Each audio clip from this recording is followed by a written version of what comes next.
ଆଜି ସକାଳେ ମୁଁ କିଛି ଜଳଖିଆ କରିନଥିଲି ଆଉ ବହୁତ ଦିନ ହେଲାଣି ଆମେ ସକାଳେ ବେଳା ପ୍ରାୟ ଇଟିଲି ତରକାରୀ ଖାଉନା।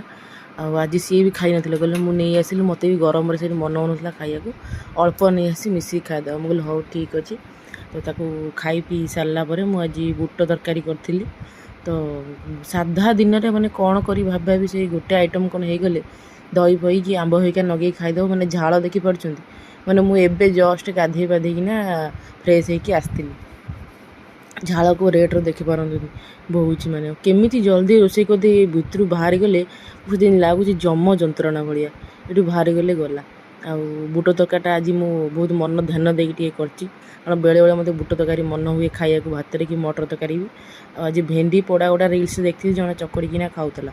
ତ ମୋତେ ଭେଣ୍ଡି ପୋଡ଼ାଟା ମୋର ଫେଭରେଟ୍। କଷି କଷି ଭେଣ୍ଡି ବି ଆଜି ଆଣିଥିଲେ, ତ ମୋତେ ଇଚ୍ଛା ହେଲା ଆଜି ଟିକେ ପୋଡ଼ିଦେବା। ତ ସାଙ୍ଗେ ସାଙ୍ଗେ ଆସୁ ଆସୁ ତାକୁ ପୋଡ଼ିଦେଲି। ଭଲସେ ରସୁଣ ଆଉ ଖାଲି ଲଙ୍କା ଆଉ ଟିକେ ସୋରିଷ ତେଲ ପକେଇ ଖାଲି ଚକଡ଼ିବେ। ତାପରେ ତା ଟେଷ୍ଟ ଦେଖିବେ। ଆଉ ଦହି ବୁନ୍ଦି ଆଉ ୟୁଜୁଆଲ୍ ଆମର ଯାହା ଦାଆ ବି ହେଲେ ଦହି ବୁନ୍ଦି ହେବ, ଆଉ ଟିକେ ବଢ଼ି ଚୁଡ଼ା, ତ ତାକୁ ଲଗେଇଲେ ଖାଇଲେ। ମୋତେ ରାତିରେ ମୁଁ ଆଜି ରୁଟି କରିନି, ମୁଁ କହିଲି ଆଜି ଟିକେ ମ୍ୟାଗି ନେଇଯିବା ଆଉ ଗୋଟେ କୋଲ୍ଡ ଡ୍ରିଙ୍କ୍ସ ନେଇଯିବା, ଆଜି ଖାଇବା। ମୋତେ ଇଚ୍ଛା ହେଲାଣି, ମୁଁ କହିଲି ସବୁଦିନ ସେ ରୁଟି ଫୁଟି ଗୁଡ଼ା ଖାଇବାକୁ ମୋତେ ମନ ହେଉନି ଜମା। ଆଜି 2-3ଟା ଖଣ୍ଡ ମ୍ୟାଗି ନେଇ ଆସିଥିଲି, ମୋତେ କହିଲେ ମୁଁ ଖାଇବିନି, ମୋ ସାଙ୍ଗରେ ଲାଷ୍ଟକୁ ବସିକିନା ଖାଇଲେ, ଲୋଭ ହେଲା, ଏଠି ବସିକିନା ଖାଇଲି। ଆଉ ମ୍ୟାଗି କୋଲ୍ଡ ଡ୍ରିଙ୍କ୍ସର କମ୍ବିନେସନ୍ଟା ବଢ଼ିଆ ଲାଗିଲା।